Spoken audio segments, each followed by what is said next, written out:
इथे रामटेक, पारशिवनी आणि मौदा या तिन्ही तालुक्यातील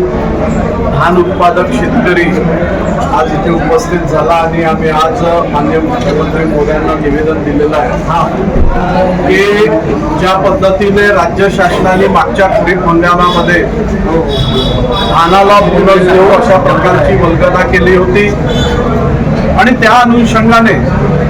धान उत्पादक शेतकऱ्यांनी आपली ऑनलाईन नोंदणी केली ही अपेक्षा ठेवून की अडचणीच्या वेळेस बोनस आपल्याला भेटेल आणि आपल्या कामामध्ये येईल। एक पूर्ण वर्ष संबंध आर्थिक निघून गेल्यानंतरही अजूनपर्यंत धान उत्पादक शेतकऱ्याच्या हाती बोनस लागलेला नाहीये। वाटलं होतं की मार्चच्या अधिवेशनामध्ये राज्य शासन या संदर्भामध्ये निर्णय करेल आणि धान उत्पादक शेतकऱ्याच्या पदरी अधिवेशन झालं त्याही मध्ये अपेक्षा भंग झालेल्या आणि म्हणून आज आम्ही संबंध रामटेक विधानसभा मतदारसंघातील धान उत्पादक शेतकऱ्यांच्या माध्यमातून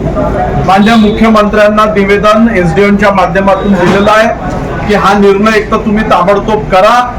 15 दिवसाच्या आतमध्ये हा जर निर्णय नाही झाला